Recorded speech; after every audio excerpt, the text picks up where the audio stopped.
Baghdad میں رہتے ہوئے بیت اللہ شریف کی زیارت۔ حضرت شیخ ابو صالح سے منقول ہے، حضرت شیخ ابو مدین مغربی نے مجھے حضور سیدنا غوث اعظم کی خدمت میں بغداد فقر کی تعلیم کے لیے بھیجا۔ آپ نے مجھے 20 دن تک اپنے خلوت خانہ کے دروازے پر بٹھائے رکھا اور 20 روز گزرنے کے بعد مجھے قبلہ رو ہونے کا حکم دیا۔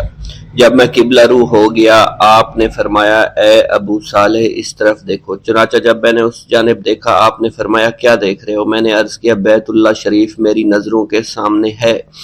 آپ نے مجھے حکم دیا کہ اب مغرب کی سمت دیکھو۔ میں نے اپنا چہرہ مغرب کی جانب کیا تو آپ نے دریافت فرمایا، کیا دیکھ رہے ہو؟ میں نے عرض کیا، میں اپنے مرشد پاک حضرت ابو مدین کو دیکھ رہا ہوں۔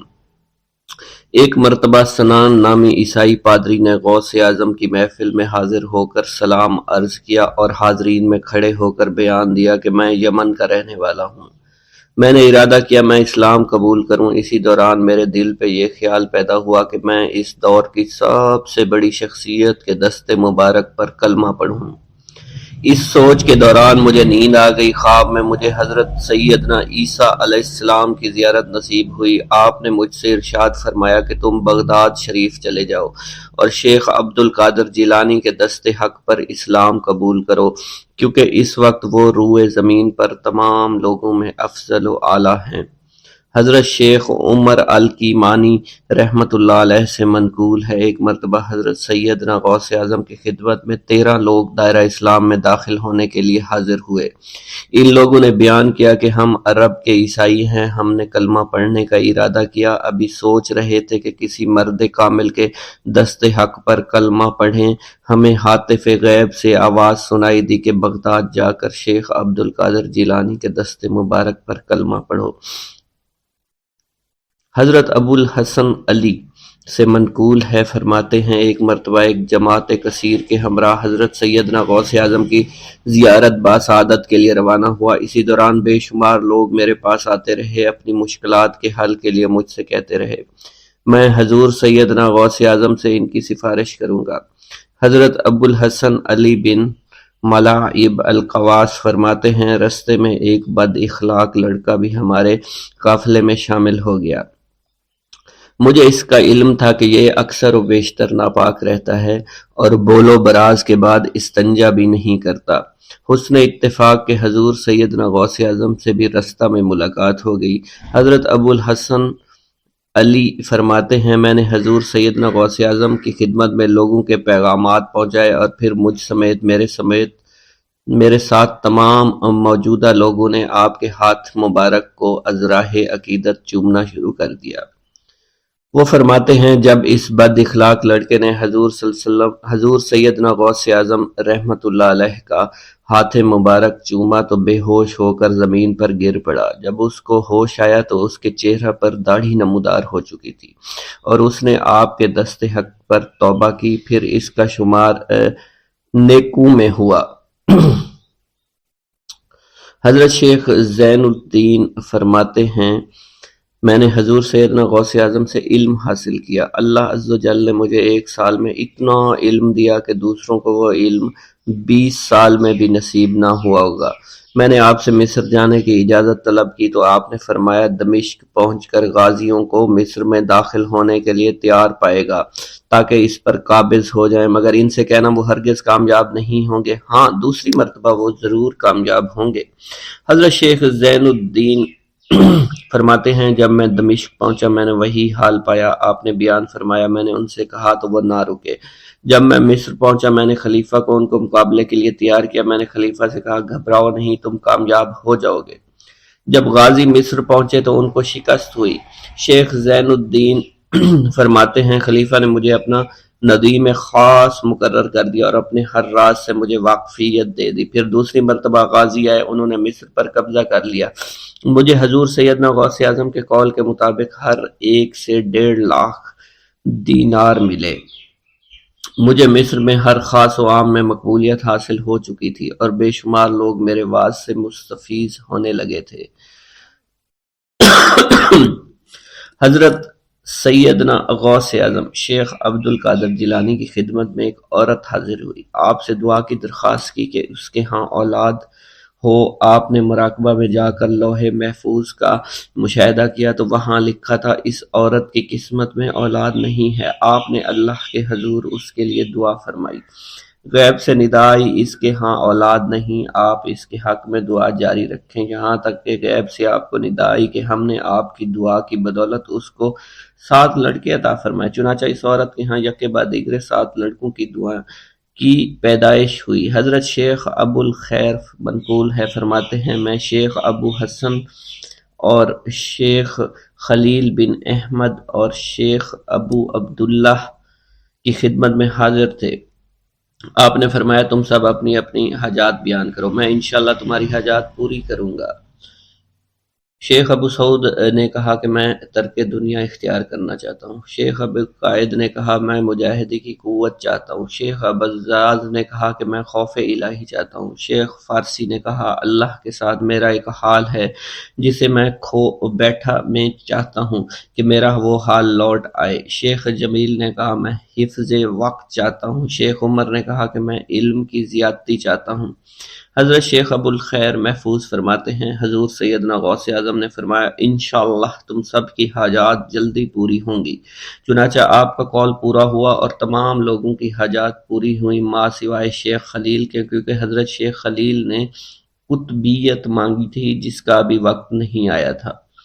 حضرت ابو سعود فرماتے ہیں حضرت شیخ حماد دباس کی خدمت میں حاضر ہو کر عرض کیا حضور میں ملک شام کی جانب مال تجارت لے کر جانا چاہتا ہوں اور میرا یہ قافلہ تیار ہے، میرے پاس 700 دینار کا مال ہے۔ حضرت شیخ حماد دباس نے فرمایا اگر تم اس سال سفر کرو گے تو تم سفر میں ہی قتل کر دیے جاؤ گے اور تمہارا تمام مال و اسباب لوٹ لیا جائے گا۔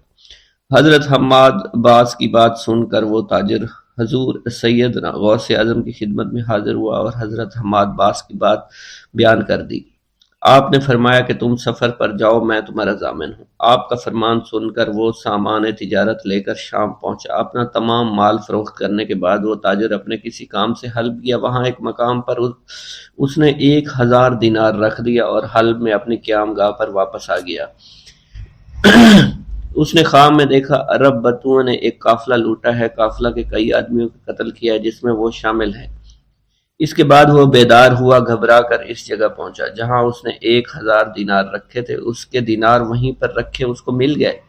دینار لے کر واپس قیام گاہ پہنچا، بغداد شریف واپس جانے کی تیاری شروع کر دی۔ جب وہ تاجر بغداد شریف واپس پہنچا تو پہلے حضرت حماد باس کی خدمت میں حاضر ہوا تو آپ نے فرمایا کہ تم پہلے حضور سیدنا غوث اعظم کی خدمت میں حاضر ہوا، کیونکہ وہ محبوب سبحانی ہیں، انہوں نے اللہ کے حضور تمہارے لیے 70 مرتبہ دعا مانگی یہاں تک کہ تمہاری حقیقت کو خواب میں بدل دیا گیا۔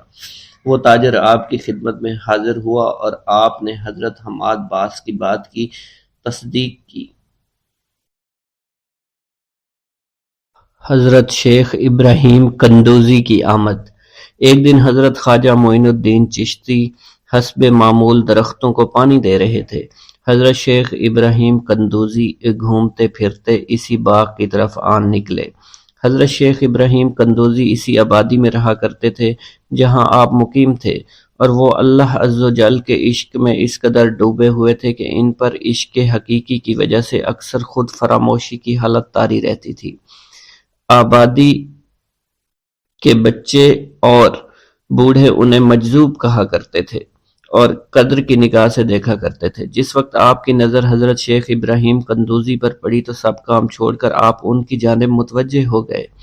آگے بڑھ کر خوش آمدید کہا اور دست مبارک کو بوسہ دیا، پھر نہایت عزت اور احترام کے ساتھ ایک سایہ دار درخت کے نیچے بٹھایا۔ ان دنوں انگوروں کا موسم تھا، کچھ پکے ہوئے خوشے بیلوں سے اتار کر آپ کی خدمت میں پیش کیے اور خود باادب ہو کر دو زانوں بیٹھ گئے۔ حضرت شیخ ابراہیم قندوزی کو حضرت خواجہ معین الدین چشتی کی مہمان نوازی کا انداز بہت پسند آیا۔ آپ کا یہ ادب بہت بھلا محسوس ہوا۔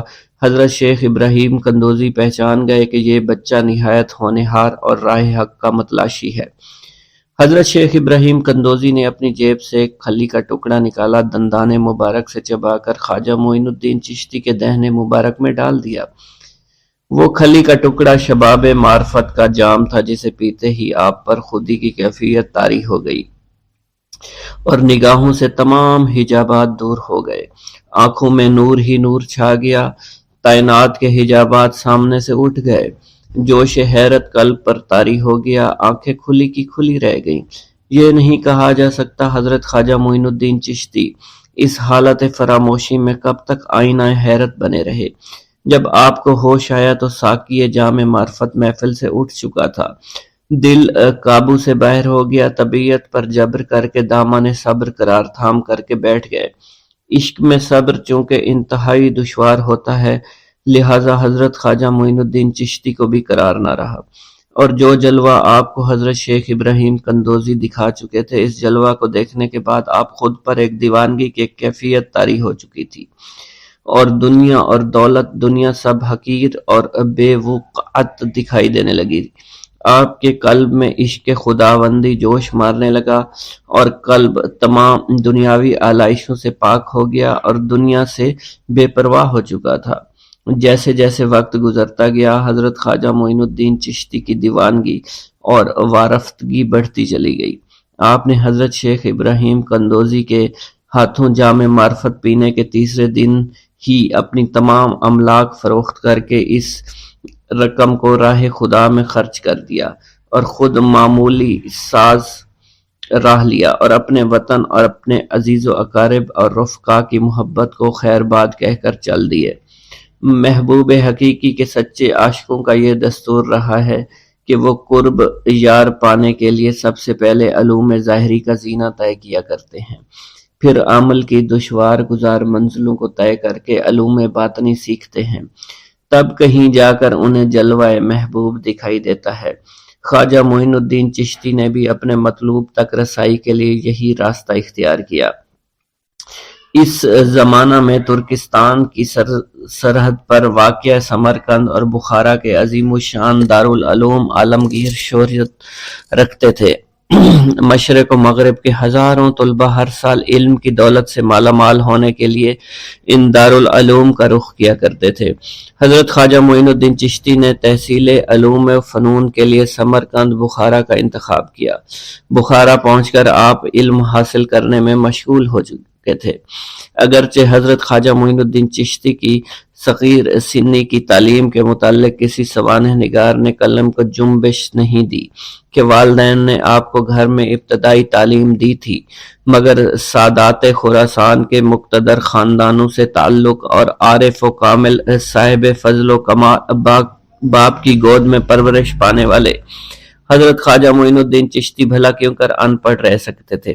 حالات و واقعات کے سیاق و سباق میں غور کرنے سے معلوم ہوتا ہے کہ آپ نے اگرچہ زیادہ تعلیم تو نہیں، کم از کم قرآن مجید کی تعلیم اور علوم مروجہ کی ابتدائی کتابیں ضرور پڑھی ہوں گی، اور یہ بات بھی بعد از قیاس نہیں کہ قرآن مجید کے کچھ سپارے بھی حفظ کیے ہوں۔ بہرحال بخارا پہنچنے سے پہلے آپ نوشت خواندند سے واقف ضرور تھے۔ حضرت خواجہ معین الدین چشتی بخارا کے تمام علماء فضلاء کے حلقہ درس میں شریک ہوئے۔ تذکروں اور سوانح عمری کے مطالعہ سے یہ پتہ نہیں چلتا ہے کہ آپ نے کن کن اساتذہ کے سامنے زانوئے تلمند طے کیا، مگر آپ کے اساتذہ میں حضرت مولانا حسام الدین بخاری خصوصیت کے ساتھ قابل ذکر ہیں، جنہوں نے آپ کو دستار فضیلت عطا فرمائی۔ حضرت مولانا حسام الدین بخاری کی دستگاہ سے آپ نے علوم ظاہری کی تکمیل فرمائی۔ 23 سے 24 برس کی عمر میں علوم ظاہری کی تکمیل کے بعد صفائی قلب اور تزکیہ نفس کا ضروری سامان حضرت خواجہ معین الدین چشتی کو باہم پہنچ گیا تھا، مگر قلب جس تسکین کا متلاشی تھا وہ نصیب نہ ہوئی، اور جس محبوب کو جی بھر کر دیکھنے کی آرزویں دل میں چوٹکیاں لے رہی تھی، اس تک ابھی رسائی نہیں ہوئی تھی۔ عشق اور مشق چھپائے نہیں چھپتا، عشق کی آگ حضرت خواجہ معین الدین چشتی کے تن اور من کو جلا رہی تھی۔ تعلیم کی ہوا نے اس آگ کے شعلوں کو اور بھی تیز کر دیا، محبت کا ذوق بڑھ رہا تھا، عشق کے جذبات بھڑک رہے تھے۔ بالآخر جب بے قراری جنون کی حد کو پہنچی، آپ جانب عراق روانہ ہوئے۔ قصبہ سبحان پہنچ کر حضرت شیخ نجم الدین کبرا سے ملاقات ہوئی، اور 15 دن آپ نے حضرت شیخ نجم الدین کبرا کے ہاں قیام فرمایا۔ سبحان سے روانہ ہو کر سنجان سے روانہ ہو کر حضرت خواجہ معین الدین چشتی بغداد شریف روانہ ہو گئے۔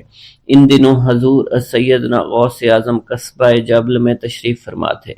یہ قصبہ کوہ جودی کے دامن میں آباد تھا، جہاں طوفان نوح کے وقت حضرت نوح کی کشتی آ کر رکی تھی۔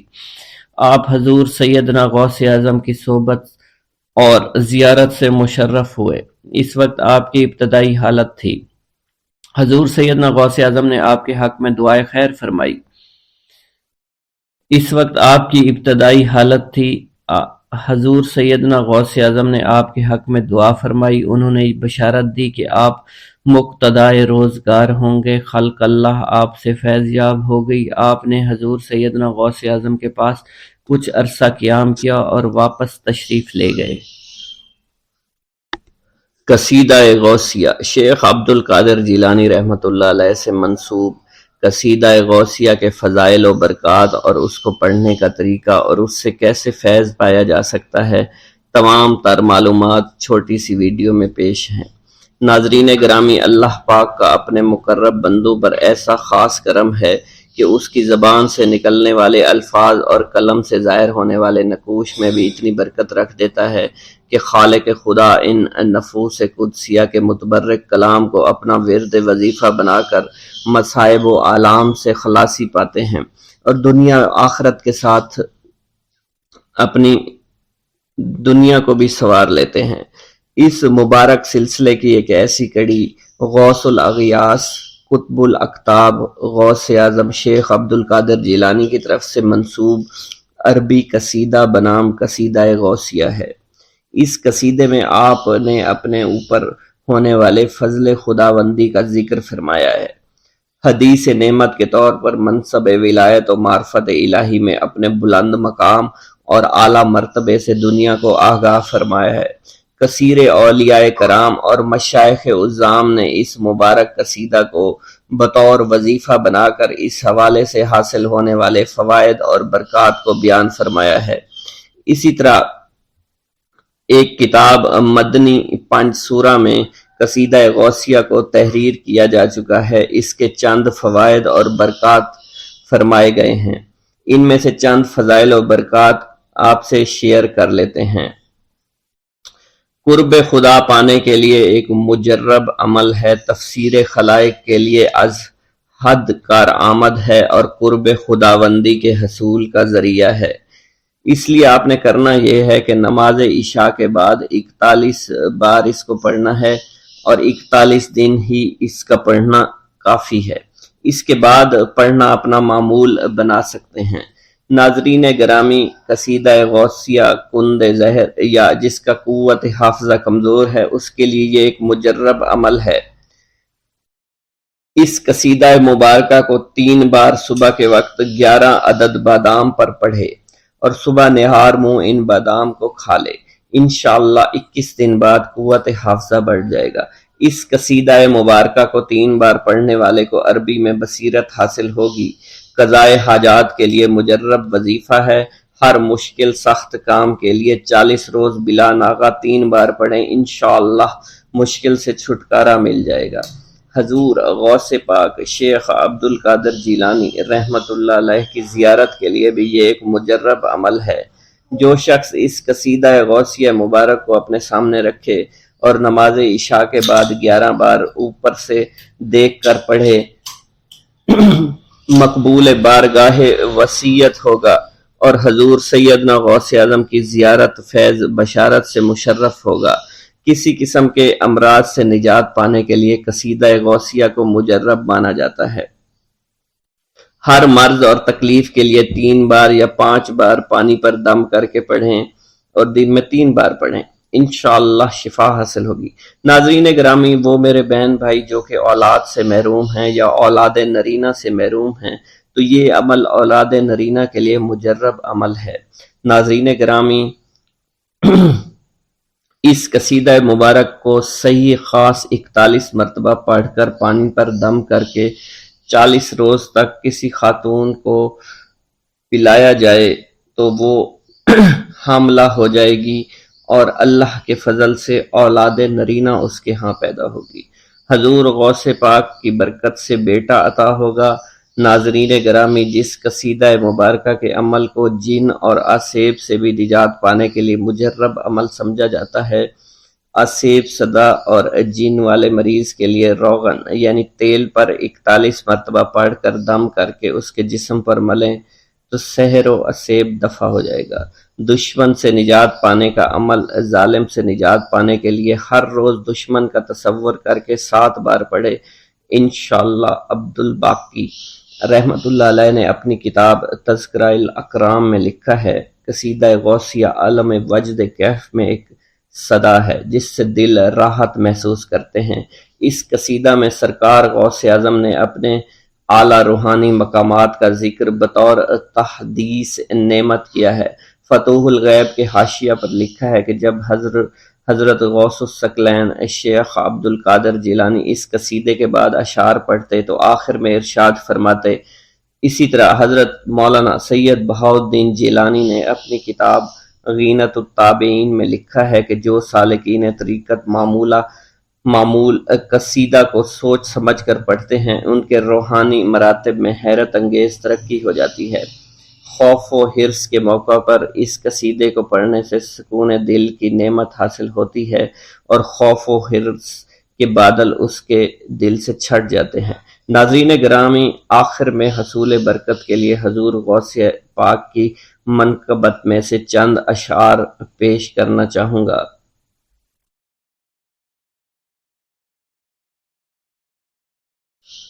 ملے رب سے ایسے تم شان غوث اعظم، سبھی اولیاء کے ہو تم سلطان غوث اعظم۔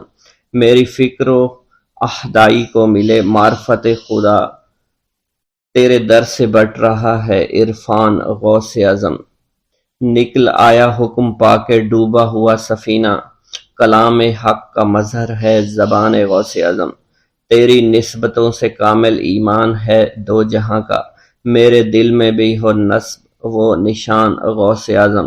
آغوش والدہ میں کیا مطمئن جاں کو تم سے ہی طے ہوا ہے رمضان غوث اعظم۔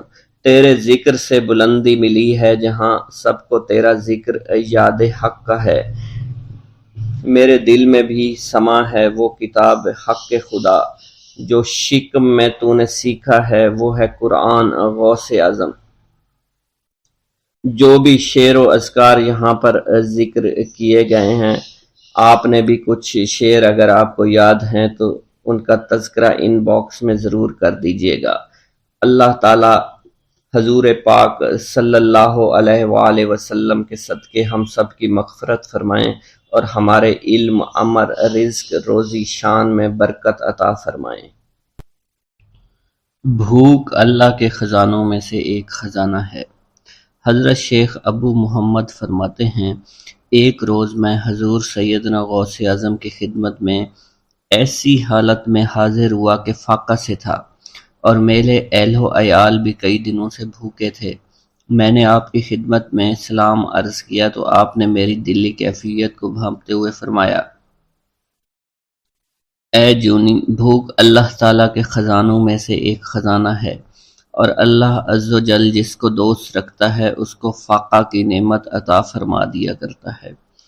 حضرت شیخ زین الدین فرماتے ہیں، ایک مرتبہ میں اور ایک میرا دوست حج کی ادائیگی کے بعد بغداد شریف آئے۔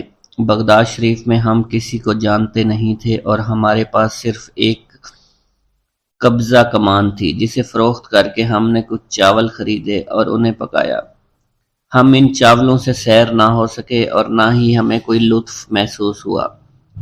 بعد ازاں ہم حضور سیدنا غوث اعظم کی محفل میں حاضر ہوئے تو آپ کچھ کلام فرما رہے تھے۔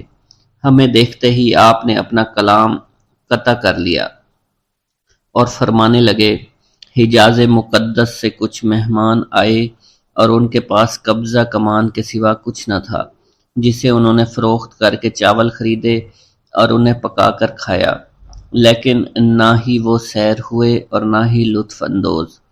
حضرت شیخ زین الدین ابو الحسن علی بن ابو طاہر ابراہیم انصاری فرماتے ہیں، ہم نے جب حضور سیدنا غوث اعظم کا یہ کلام سنا تو ہم نہایت حیران ہوئے۔ محفل کے اختتام پر آپ نے دسترخوان بچھوایا۔ میں نے آہستگی سے اپنے دوست سے اس کی پسندیدہ چیز کے متعلق پوچھا تو اس نے کہا حلوہ کھانا چاہتا ہے، اور میرے دل میں اس وقت شہد کی خواہش پیدا ہوئی۔ ابھی یہ سب کچھ ہمارے دلوں میں ہی تھا کہ حضور سیدنا غوث اعظم نے اپنے خادمین کو حکم دیا جاؤ حلوہ شہد لے آؤ۔ خادمین نے حکم کی، تعمیل کی اور حلوہ اور شہد ہمارے سامنے لا کر رکھ دیا۔ آپ کا اس طرح ہمارے دلوں کی بات پر مطلع ہونے سے ہم حیران رہ گئے۔ حضرت ابو حفص عمر بن صالح بغدادی ایک مرتبہ اپنی اونٹنی کو ہانکتے ہوئے حضور سیدنا غوث اعظم کی خدمت میں حاضر ہوئے۔ عرض کرنے لگے حضور میں حج کے لیے بیت اللہ شریف جانا چاہتا ہوں، مگر میری یہ اونٹنی میرا ساتھ دینے کے قابل نہیں ہے، اور فی الحال میرے پاس کوئی دوسری سواری بھی نہیں ہے۔ آپ نے اس اونٹنی کی پشت پر ہاتھ پھیرا۔ اس کے بعد حضرت ابو حفص عمر بن صالح بغدادی نے اس اونٹنی کو ایڑی لگائی تو وہ اونٹنی بیت اللہ شریف تک بھاگتی ہی چلی گئی اور کوئی دوسری سواری اس کے قریب نہیں پہنچ سکی۔ حضرت ابو حامد فرماتے ہیں میں ایک مرتبہ بغداد شریف میں حضور سیدنا غوث اعظم کی خدمت میں حاضر ہوا اور اپنا مصلی آپ کے نزدیک بچھا کر بیٹھ گیا۔ آپ نے مجھ سے فرمایا اے حامد تم عنقریب بادشاہوں کے دسترخوان پر بیٹھو گے۔ چنانچہ جب میں حران واپس پہنچا تو سلطان نور الدین زنگی نے مجھے اپنے پاس رہنے پر مجبور کر دیا اور مجھے اپنا مصاحب خاص مقرر کر دیا اور ناظم اوقاف مقرر فرمایا۔ حضرت شیخ ابو المظفر اسماعیل سے منقول ہے کہ ایک مرتبہ حضرت شیخ الہیتی بیمار ہو گئے۔ حضور سیدنا غوث اعظم ان کی عیادت کے لیے تشریف لائے۔ آپ نے ان کے نزدیک کھجور کے 2 درخت دیکھے جو 4 سال سے خشک تھے اور ان پر پھل نہیں آتا تھا۔ آپ نے ان درختوں کے نیچے بیٹھ کر وضو کیا اور 2 رکعت نماز ادا فرمائی۔ کچھ دن گزرنے کے بعد ان درختوں پر پھل لگ گئے اور وہ دوبارہ سے سرسبز و شاداب ہو گئے۔ جھولی کو میری بھر دو ورنہ کہے گی دنیا، ایسے سخی کا منگتا پھرتا ہے مارا مارا۔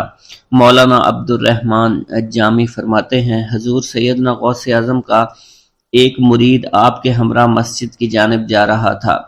جمعہ کا دن تھا۔ اس دن کسی بھی شخص نے آپ کو دیکھ کر نہ سلام کیا نہ ہی کچھ توجہ فرمائی۔ اس مرید کے دل میں خیال آیا کہ پہلے تو آپ جمعہ کی نماز کی ادائیگی کے لیے بڑی مشکل سے لوگوں کے ہجوم میں سے ہوتے ہوئے مسجد کی جانب تشریف لے جایا کرتے تھے، اور آج کوئی شخص بھی آپ کو سلام نہیں کر رہا ہے اور نہ آپ کے نزدیک آ رہا ہے۔ مولانا عبد الرحمن جامی فرماتے ہیں ابھی یہ خیال اس مرید کے دل میں ہی تھا کہ حضور سیدنا غوث اعظم نے مسکرا کر اس مرید کو دیکھا، پھر لوگوں کا ایک جمع غفیر اکٹھا ہو گیا اور ہر کوئی آپ سے سلام کرنے کا خواہش مند تھا، یہاں تک کہ اس مرید اور آپ کے درمیان ہجوم حائل ہو گیا۔ اس مرید کے دل میں یہ خیال آیا کہ یہ پہلا حال اچھا تھا جب میں اور آپ تنہا تھے۔ مولانا عبد الرحمن جامی فرماتے ہیں حضور سیدنا غوث اعظم شیخ عبد القادر جیلانی نے ایک مرتبہ پھر اس مرید کی دلی کیفیت کو بھانپتے ہوئے فرمایا تمہیں معلوم نہیں لوگوں کے دل میری مٹھی میں ہیں، میں انہیں چاہوں تو پھیر دوں، چاہوں تو اپنی جانب متوجہ کر لوں۔ ایک مرتبہ ایک عورت حضور سیدنا غوث اعظم کی خدمت میں بیٹے کو لے کر حاضر ہوئی۔ عرض کیا میرے اس بیٹے کو آپ سے دلی لگاؤ ہے، آپ اسے اپنی غلامی میں قبول فرما لیں، میں اللہ عز و جل اور آپ کی خاطر اپنے بیٹے پر اپنے حق کو معاف کرتی ہوں۔ آپ نے اس لڑکے کو قبول فرما لیا۔ چند روز بعد وہ عورت اپنے بیٹے سے ملنے کے لیے آئی تو وہ لڑکا آپ کے حکم سے مجاہدات میں مشغول تھا اور بے حد کمزور اور لاغر ہو چکا تھا۔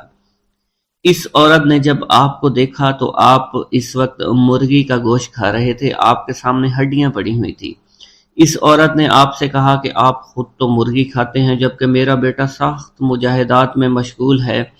آپ نے اس عورت کی بات سننے کے بعد ہڈیوں کی جانب اشارہ کیا اور حکم دیا اللہ عز و جل کے حکم سے زندہ ہو جاؤ۔ آپ کا یہ فرمانا تھا کہ ان ہڈیوں سے ایک سالم مرغی زندہ کھڑی ہو گئی۔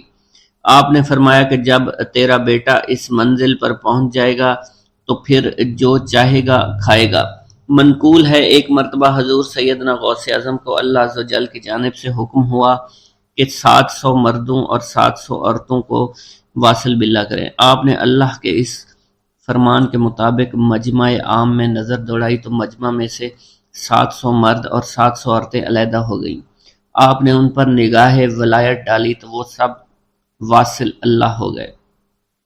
حضور سیدنا غوث اعظم مدینہ منورہ میں حضور نبی کریم کے روضہ مبارک پر حاضری دینے کے بعد باپیادہ بغداد شریف واپس تشریف لا رہے تھے۔ راستے میں ایک چور جو کہ ناکہ لگا کر کسی مسافر کا انتظار کر رہا تھا، اس نے آپ کو قریب آنے پر روک لیا۔ آپ نے اس چور سے دریافت کیا تم کون ہو؟ اس نے کہا دیہاتی ہوں۔ آپ کو بذریعہ کشف اس کی بدنیتی کی خبر ہو چکی تھی۔ اسی دوران اس چور کے دل میں خیال پیدا ہوا کہ یہ غوث اعظم ہوں گے۔ آپ نے اس کے دل کی بات کو بھانپتے ہوئے فرمایا کہ میں عبد القادر ہوں۔ چور نے جب آپ کی بات سنی فوراً قدموں میں گر پڑا اور معافی کا خواستگار ہوا۔ آپ کو اس کی حالت پر ترس آ گیا۔ آپ نے اللہ عز و جل کے حضور اس کے لیے دعا فرمائی تو ندائے غیبی سنائی دی، اے غوث اس چور کو سیدھے راستہ دکھاتے ہوئے قطب بنا دو۔ آپ نے اس چور کی جانب نگاہ دوڑائی تو آپ کے فیض روحانی سے قطب کے درجے پر وہ فائز ہو گیا۔ حضرت شیخ ابو عباس خضر بن عبداللہ بن جایہ حسینی فرماتے ہیں ایک مرتبہ میں نے خلیفہ ابو المظفر یوسف عباسی کو حضور سیدنا غوث اعظم شیخ عبد القادر جیلانی کی خدمت میں موجود پایا۔ اس نے آپ سے کسی کرامت کو دیکھنے کی درخواست کی اور کہا کہ اس سے میرا دل مطمئن ہو جائے گا۔ حضور سیدنا غوث اعظم حضرت سیدنا شیخ عبد القادر جیلانی نے خلیفہ سے پوچھا کہ تو کیا چاہتا ہے؟ اس نے کہا کہ ایک سیب، اور اس وقت عراق میں سیبوں کا موسم نہ تھا۔ آپ نے اپنے دستے مبارک فضا میں بلند کیا اور دیکھتے ہی دیکھتے آپ کے ہاتھ میں 2 سیب آ گئے۔ آپ نے ایک سیب ابو المظفر کو دیا اور دوسرا خود رکھ لیا۔ ابو المظفر نے جب اپنا سیب چیرا تو اس میں سے کیڑا نکل آیا۔ اس نے جب اپنا سیب چیرا تو یہ اندر سے سفید تھا، اس میں سے کستوری کی خوشبو آ رہی تھی۔ ابو المظفر نے وجہ دریافت کی تو آپ نے فرمایا اس سیب میں سے کیڑا اس وجہ سے نکلا کیونکہ اس سیب کو ظالم کا ہاتھ لگا ہوا تھا۔ حضرت شیخ ابو محمد سے مروی ہے ایک مرتبہ میں حضور سیدنا غوث اعظم کی خدمت میں بغداد شریف حاضر ہوا۔ کچھ دنوں تک آپ کے ہاں قیام پذیر رہا اور روحانی فیوز و برکات سے مالا مال ہوا۔ بعد ازاں جب میں واپس اپنے ملک مصر روانہ ہونا لگا تو آپ نے مجھ سے فرمایا کہ کبھی کسی سے کوئی چیز مت مانگنا۔ پھر آپ نے اپنی انگشت شہادت میرے منہ میں ڈالی اور فرمایا کہ اسے اچھی طرح چوسو۔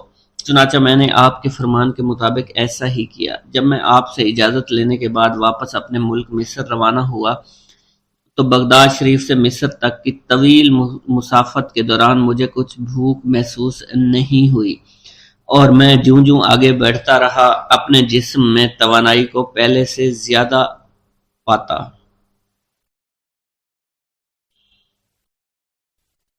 بسم اللہ الرحمن الرحیم۔ ناظرین گرامی، روایت میں آتا ہے کہ قطب الاقطاب حضرت شیخ عبد القادر جیلانی الحسنی والحسینی الجیلانی حضرت غوث اعظم شیخ عبد القادر جیلانی رحمۃ اللہ علیہ جب نماز ادا کرتے تو بہت زار و قطار رویا کرتے، یعنی گریہ زاری کیا کرتے تھے۔ روتے روتے آپ کی ہچکی بن جایا کرتی تھی۔ جب آپ رحمۃ اللہ علیہ مسجد میں اپنے مریدین اور شاگردوں کے ساتھ باجماعت نماز پڑھتے، اللہ پاک کی محبت اور عشق میں اتنے ڈوب کر عبادت کرتے کہ ان کے شاگرد آپ کی رقت آمیزی کو دیکھ کر، یعنی رونے کے انداز کو دیکھتے اور کہتے اگر اصل نماز دیکھنی ہے تو غوث پاک کی نماز کو دیکھا جائے۔ تو ایک بار کا ذکر ہے کہ آپ رحمۃ اللہ علیہ عراق کی مسجد میں سے باجماعت نماز پڑھ کر باہر نکلے۔ آپ کے مریدین بھی آپ کے ساتھ تھے۔ آپ نے دیکھا کہ اسی محلے میں کچھ بچے اخروٹ کے ساتھ کھیل رہے ہیں۔ آپ بچوں سے بہت پیار کیا کرتے تھے، گویا کہ خود بچپن میں کبھی بچوں کی طرح کھیل کود نہیں کر سکے، لیکن بچوں کو دیکھ کر آپ مسکراتے تھے۔ آپ آگے بڑھنے لگے اور مریدین کی بڑی جماعت بھی آپ کے ساتھ تھی۔ ابھی آپ زیادہ دور نہیں گئے تھے کہ ان بچوں نے ایک دوسرے کے کان میں کچھ بولنا شروع کر دیا اور اشارے میں باتیں کرنے لگے کہ کیا خیال ہے کہ جو بابا جی سب سے نمایاں ہیں، نورانی چمکتے ہوئے چہرے والے ہیں، سب سے آگے چل رہے ہیں، ان کو بولا جائے جو فرمائش ہمیں کرنی ہے ان سے کر دیں، کیا یہ ہمیں ڈانٹیں گے تو نہیں؟ تو کچھ سمجھدار بچے ہم زبان ہوئے اور کہا نہیں نہیں، یہ جو بابا ہے نا بہت اچھے ہیں، ان سے جو کچھ کہو گے انہوں نے وہ ہماری بات پوری کرنی ہے، ہم ان سے ایک میٹھی اور لذیذ چیز آج منگواتے ہیں۔ تو ان میں سے ایک بچہ جو سب سے بڑا تھا پاس آیا اور کہا بابا میری بات سنیں۔ آپ نے بہت پیار اور شفقت سے اس کے سر پر ہاتھ رکھا اور کہا بیٹا کہو۔ اس نے کہا کہ میرا دل کر رہا ہے کہ میں آپ سے کچھ مانگوں۔ آپ نے فرمایا کہ کہو بیٹا کیا چاہتے ہو؟ وہ کہنے لگا کہ مجھے آپ اس فلاں جلیبی والے سے جلیبی لا کر دے سکتے ہیں، میرا کھانے کا بہت دل کر رہا ہے۔ میں چلا جاتا لیکن بابا میری باری آنے والی ہے، جب تک میں جلیبی لے کر وہاں آؤں گا میری باری چلی جائے گی۔ آپ رحمت اللہ علیہ کے وہاں کے مشہور بزرگ بڑے سردار لوگ ہیں، آپ کے خادمین آپ کے نوکر بننے کے لیے جان کی بازی لگانے کو تیار رہتے ہیں۔ ادھر وہ بچے آپ کے رتبے کو بھی دیکھ رہے تھے اور یہ بھی دیکھ رہے تھے کہ آپ کون سی شخصیت ہے، لیکن پھر بھی اتنے سارے لوگوں کو چھوڑ کر آپ سے وہ بچہ کہتا ہے کہ بابا مجھے جلیبی لا کر دے دیں۔ بابا جی نے کہا کہ ٹھیک ہے میں لا کر دے دیتا ہوں۔ آپ کا ایک مرید آپ کے پاس آیا اور کہا حضرت آپ کیوں اس بات پر توجہ دے رہے ہیں؟ آپ اس بچے کی فرمائش پر جلیبی لا رہے ہیں۔ حضرت آپ پر میری جان قربان ہو، میں اس بچے کو جلیبی لا کر دے دیتا ہوں۔ آپ رحمت اللہ علیہ نے اسے اپنے ہاتھ کے اشارے سے منع فرمایا اور کہا اس نے مجھ سے کہا ہے نا تو میں ہی اس کی خواہش کو پورا کروں گا۔ پھر آپ رحمت اللہ علیہ اس جلیبی والے کے پاس تشریف لے گئے اور جلیبی والا کچھ دیر پہلے اداس بیٹھا ہوا تھا۔ آپ رحمت اللہ علیہ اس کی دکان میں تشریف لے گئے تو وہ خوشی خوشی سے جھومنے لگا۔ آپ رحمت اللہ علیہ نے اس جلیبی والے سے جلیبی لی، اس نے خوشی خوشی آپ رحمت اللہ علیہ کے ہاتھوں میں جلیبی تھما دی۔ وہ آدمی لگ بھگ 70 سال کا تھا، اس بڑھاپے میں بھی وہ کام کرنے پر مجبور تھا۔ اس کی آنکھوں میں آپ رحمت اللہ علیہ کو دیکھ کر آنکھوں سے آنسو آ گئے۔ اس نے روتے ہوئے کہا اللہ کا لاکھ لاکھ شکر ہے، اس نے میری دعا سن لی۔ آپ نے میری دکان میں قدم رکھے تو کئی دنوں سے آپ کے انتظار میں یہاں بیٹھا ہوا تھا۔ میں جانتا تھا کہ آپ ضرور میری دکان پر تشریف لائیں گے۔ آپ رحمت اللہ علیہ نے فرمایا تمہیں کیسے پتا تھا کہ میں تمہاری دکان پر آؤں گا؟ وہ کہنے لگا کہ حضرت عرصہ ہوا ہے، کئی مہینوں سے میرا کاروبار نہیں چل رہا تھا، میرا کاروبار دن بدن ٹھپ ہوتا جا رہا تھا، فاقوں تک کی نوبت آ گئی تھی۔ مجھے اپنی فکر نہیں تھی لیکن اپنے چھوٹے چھوٹے بچوں کی تھی۔ اس بڑھاپے میں اللہ تعالیٰ نے اولاد تو دی لیکن ان کو پالنے کا کوئی بندوبست نہیں ہو رہا تھا۔ میں نے اپنی اس پریشانی کا ذکر کسی سے کیا تو اس نے کہا کہ عراق کے ایک شہر میں چلے جاؤ، وہاں پر کوئی ایک فقیر ہے، اس سے دعا کراؤ، وہ جس کے لیے دعا کرتے ہیں اس کا کام بن جاتا ہے۔ میں اتنا پریشان تھا کہ اس آدمی کے کہنے پر اس فقیر سے ملنے چلا گیا۔ اس کی تلاش کر کے میں نے اس سے کہا تم میرے لیے دعا کرو تاکہ میرے کاروبار میں ترقی ہو جائے اور میرے رزق میں برکت ہو جائے اور تنگ دستی دور ہو جائے تاکہ میں بیوی بچوں کا پیٹ پال سکوں۔ فقیر مجھے دیکھ کر کہنے لگا کہ تم پیران پیر غوث اعظم دستگیر رحمت اللہ علیہ کو نہیں جانتے؟ میں نے کہا میں نہیں جانتا۔ وہ کہنے لگا حیرت ہے کہ تمہیں یہ پتہ نہیں کہ تم ان کو جانتے ہی نہیں کہ ولیوں کے سردار ہیں۔ میں تو بہت چھوٹا سا فقیر ہوں، میری دعاؤں میں اتنا اثر نہیں کہ وہ غوث اعظم رحمت اللہ علیہ ہیں، جس کے لیے بھی دعا کریں اس کا بیڑا پار ہو جایا کرتا ہے، اور جب اس دور میں غوث پاک رحمت اللہ علیہ خود موجود ہے تو پھر ہمارا کیا مقام ہوگا ان کی دعا کے آگے؟ ہماری دعا کچھ بھی نہیں ہے۔ میں نے کہا اگر یہ بات ہے کہ آپ سے بڑا کوئی بزرگ ہے تو مجھے بتائیے کہ غوث پاک رحمت اللہ علیہ مجھے کہاں ملیں گے اور میں کہاں جاؤں ان سے ملنے کے لیے؟ وہ کہنے لگا کہ وہ جیلان میں ہیں، تم ادھر جاؤ، ہماری کیا جرت کہ آپ کے لیے دعا کریں۔ آپ رحمت اللہ علیہ جس کے لیے بھی دعا فرماتے ہیں اس کا بیڑا پار ہو جاتا ہے اور اس کو کہیں بول جانے کی ضرورت نہیں ہوتی۔ حضور جب اس فقیر نے مجھے یہ بات کہی تو فوراً جیلان شریف میں آ گیا اور یہاں پر میں نے آپ کی تلاش شروع کی۔ آج دیکھیے آپ خود بخود میری دکان پر تشریف لائے ہیں۔ اب دیکھیے کہ آپ کے آنے سے کیسا نور میری دکان میں آ گیا ہے۔ حضور میرے حق میں دعا فرما دیجئے، اللہ پاک میری زندگی کو آسانیاں عطا فرمائے، مجھے اپنی بیوی اور بچوں کی بہت فکر ہے۔ آپ رحمۃ اللہ علیہ نے فرمایا پریشان ہونے کی ضرورت نہیں، اللہ تعالیٰ سب معاملات ٹھیک فرما دے گا۔ یہ کہہ کر آپ تشریف لے گئے، اس بچے کے پاس آئے اور اس کے ہاتھ میں جلیبی تھما دی۔ ابھی وہاں سے جانے والے تھے، دوسرا بچہ آیا، اس نے کہا کہ بابا آپ نے اسے تو جلیبی لا کر دی ہے، مجھے بھی لا کر دیں۔ آپ نے اس سے بھی تسلی دی اور کہا میں تمہیں بھی جلیبی لا کر دے دیتا ہوں بیٹا۔ یہ دیکھ کر مریدین بہت غصہ ہونے لگے اور کہا کہ حضور ہم اس بچے کو جلیبی لا کر دے دیتے ہیں، آپ کیوں زحمت کرتے ہیں؟ لیکن آپ نے فرمایا نہیں، یہ بچے مجھ سے کہہ رہے ہیں نا، میں ان کا نہیں ٹال سکتا۔ حضور آپ بہت مصروف شخصیت ہے، کیوں ان چھوٹے بچوں کی باتیں سن رہے ہیں؟ آپ نے ہاتھ کے اشارے سے انہیں روکا اور فرمایا اللہ تعالیٰ نے ہمیں جس کام کے لیے چنا ہے بس وہ کام ہی ہم کر رہے ہیں، تم لوگ اللہ پاک کی حکمت کو نہیں سمجھ رہے۔ پھر آپ جتنی بار وہ بچے آپ کو بھیجتے رہے، آپ رحمۃ اللہ علیہ ان کے لیے جلیبیاں لاتے رہے، حتیٰ کہ آخری بچے کو بھی آپ نے جلیبی لا کر دے دی اور وہ مزے سے کھانے لگے۔ جلیبی کھانے کے بعد وہ آپ کو دعائیں کرنے لگے اور کہا آپ بہت اچھے انسان ہیں، جیسا کہ آپ کے بارے میں ہم نے سنا تھا آپ ویسے ہی ہیں، آپ اخلاق کے بہت عمدہ ہیں، آپ کی سخاوت کے بارے میں ہم نے جتنا سن رکھا تھا آپ اتنے ہی سخی ہیں، ہم آپ سے بہت خوش ہوئے۔